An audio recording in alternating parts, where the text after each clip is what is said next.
Hello everyone, आज हम economics का chapter 4 globalisation and the Indian economy के बारे में पढ़ेंगे। मेनली हम इस चैप्टर के अंदर ग्लोबलाइजेशन के बारे में यानी कि वैश्वीकरण के बारे में पढ़ेंगे और उसका हमारी इंडियन इकोनॉमी पे यानी कि हमारी जो अर्थव्यवस्था है उसके ऊपर क्या असर पड़ा है उसके बारे में जानकारी हासिल करेंगे।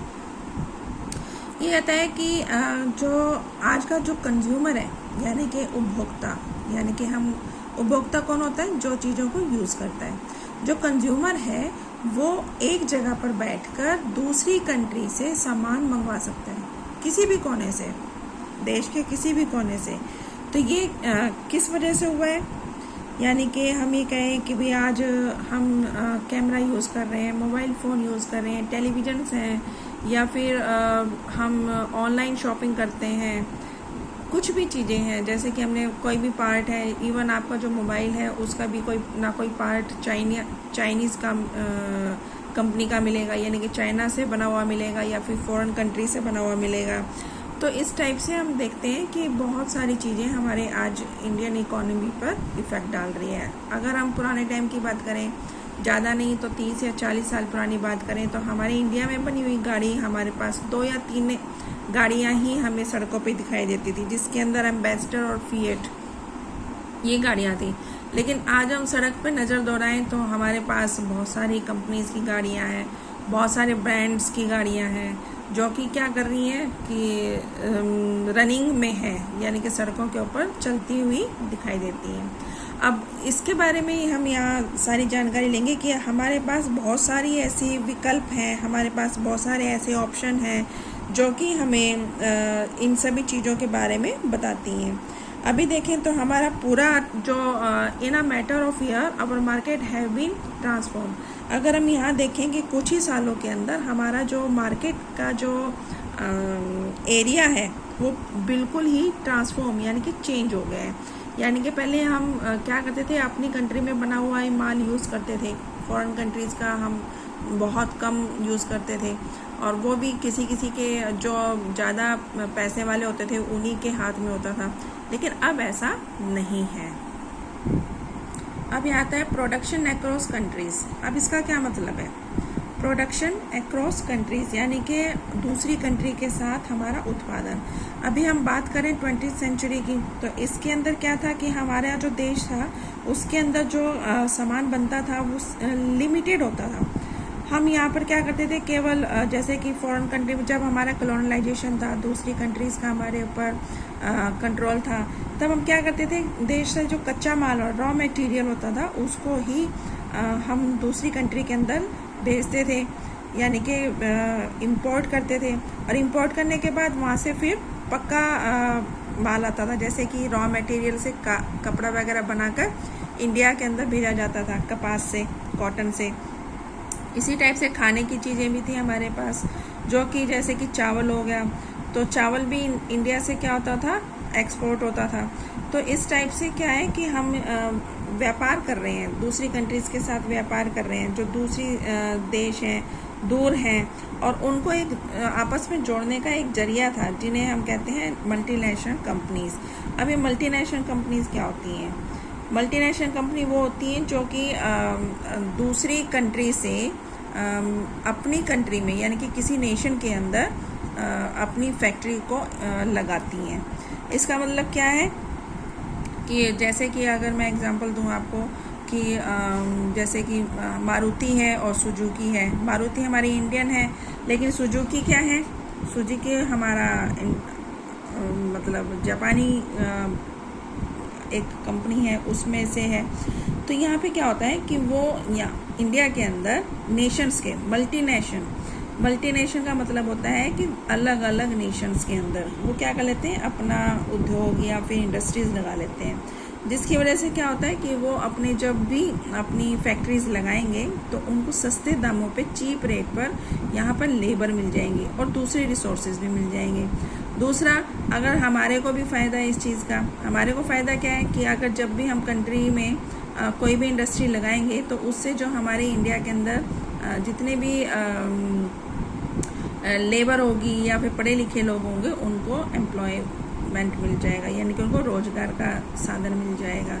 तो यहाँ पर बहुत सारे प्रॉफिट होते हैं। ठीक है, तो एमएनसी का मतलब मेन क्या होता है, जैसे मैं आपको एग्जांपल दे रही हूँ कि जैसे एक आदमी है, इंडिया का पढ़ने वाला है, पढ़ा लिखा है, तो उसको अगर किसी मल्टीनेशनल कंपनी में हम उसको काम देते हैं तो उसको 25,000 रुपये में वो काम करने के लिए तैयार हो जाएगा। लेकिन जबकि फॉरेन कंट्री के जो मेंबर हैं, जो पढ़े लिखे हैं, वो 40,000 के आसपास भी काम करने को तैयार नहीं होंगे। तो मेन फ़ायदा क्या होता है मल्टीनेशनल कंपनी का, कि जिस भी नेशन में ये फैक्ट्रीज लगाते हैं तो वहाँ पर इनको सस्ते या चीप लेबर आसानी से मिल जाते हैं।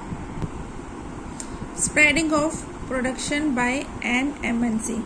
अब यह बहुराष्ट्रीय कंपनी है, वो अपना कैसे प्रोडक्शन को मतलब विस्तार करती है, उसको बढ़ावा देती है। जैसे हमने पढ़ा ऊपर एमएनसी कंपनी है तो मल्टीनेशनल कंपनी, फुल फॉर्म है मल्टीनेशनल कंपनी। तो अब यहाँ पर कोई भी इंडस्ट्री है वो अपनी डिज़ाइन बना रही है, जैसे कि इसके अंदर यूनाइटेड स्टेट का एग्जांपल दे रखा है। तो वो क्या कर रही है कि जैसे चाइना से तैयार जो माल है उसको लेके आ जाती हैं और फिर उस माल से फिर वो प्रोडक्ट्स को बनाने शुरू कर देते हैं। अब यहाँ नीचे एक फ़ोटो दे रखी है जिसके अंदर कॉल सेंटर के बारे में बता रहे हैं यहाँ पर। तो यहाँ इंडिया के अंदर बहुत सारी कंपनीज़ हैं जिनका, फॉरेन कंपनीज़ भी हैं जिनका कि इंडिया के अंदर कॉल सेंटर्स हैं। अब कॉल सेंटर का मेन काम क्या होता है? कॉल सेंटर का मेन काम होता है कि जैसे कि यहाँ पे अगर मैं बात करूँ कि जो भी कंपनीज़ हैं तो वो उस अपने कॉल सेंटर के थ्रू यहाँ पर सभी प्रॉब्लम्स को सॉर्ट आउट करती हैं, यानी कि उसको निपटारा करती हैं या फिर उसको सोल्व करने की कोशिश करती हैं। अब देखेंगे कि यहाँ कह रहे हैं the goods and services are produce globally, as a result production is organised in increasingly complex way. अभी कहता है कि यहाँ पर जैसे हमने पीछे हमने एग्जांपल लिया था कि मल्टीनेशनल कंपनीज हैं, वो क्या कर रही हैं, जो प्रोडक्ट बना रही हैं उस प्रोडक्ट को वो मल्टीनेशनल कंपनीज जो हैं वो नेशन के अंदर उसको सेल कर रही हैं। तो यहाँ पे कह रहे हैं कि जो प्रोडक्ट्स हैं और जो सर्विस हैं वो हम क्या कर रहे हैं, ग्लोबल लेवल पे प्रोड्यूस कर रहे हैं। लेकिन यहाँ पर जो हम ये जो प्रोडक्शन कर रहे हैं इसको हम बहुत ही कॉम्प्लेक्स वे में इसको हम शो कर रहे हैं। जैसे कि जो प्रोडक्शन है उसको हम छोटे छोटे स्मॉल पार्ट्स में डिवाइड कर रहे हैं ग्लोबल लेवल पे। अब जो चाइना, जैसे मैंने आपको एक एग्जांपल दिया था चाइना का, तो चाइना के जो प्रोडक्ट्स हैं वो हर जगह फैले हुए हैं। चाइना में आप देख कि जो माल है, जो प्रोडक्ट हैं, वो आप देखोगे दिवाली पर या होली पर आपको दिखने को दिखाई दे जाएगा मार्केट के अंदर कि आपके बहुत सारे जो प्रोडक्ट्स हैं, चाइनीज़ प्रोडक्ट्स, वो हमें मार्केट के अंदर सेल करते हुए दिखाई दे जाएंगे। तो ये क्या है, इनकी ऊपर लागत क्या होती है, कम आती है। ठीक है, और यहाँ इसका जो बेनिफिट है उसको ज़्यादा मिल जाता है। जो यूरोपियन कंट्रीज़ हैं, जो उनके पास की जो कंट्रीज़ हैं, अमेरिका है, यूरोप है, तो यहाँ पर ये जो मार्केट्स है ना, ये इस चीज़ का फ़ायदा उठाते हैं।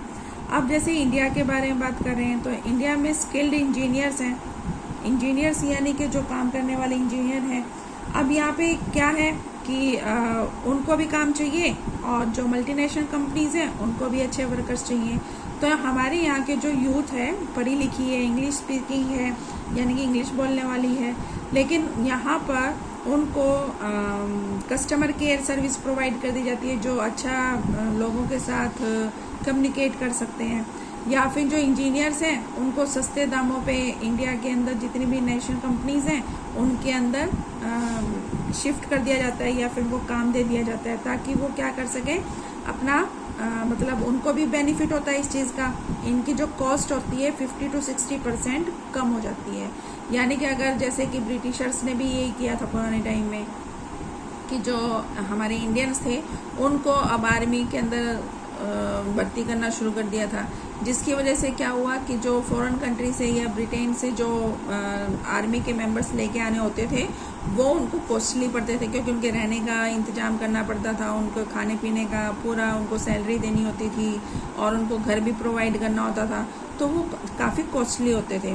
तो अब उन्होंने क्या इसका एक मतलब एक रास्ता निकाला कि उन्होंने इंडिया से ही पढ़े लिखे लोगों को नौकरी देनी शुरू कर दी, जिसकी वजह से जो खर्चा था वो कम हो गया। तो सेम ऐसे मल्टीनेशनल कंपनीज भी करती हैं कि जैसे कोई इंडिया का मेंबर जो इंजीनियर है उसको कम पैसे पर, यानी कि जैसे मैंने एग्जांपल दिया था 25,000 रुपये पर उसको यहाँ रख लिया, जबकि अगर फॉरेन कंट्री का किसी इंजीनियर को लेके आएंगे या फिर उसी कंट्री का जैसे चाइना का है तो चाइना का किसी इंजीनियर को लेके आएंगे तो वो लाखों रुपए में सैलरी लेगा। तो यहाँ पर उनको क्या होता है कि कॉस्ट कटिंग हो जाती है, यानी कि 50 to 60% उनको भी बेनिफिट हो जाता है, और इससे जो मल्टीनेशनल कंपनी है वो अपने जो बेनिफिट है उसको काफ़ी मात्रा में उठा सकती है।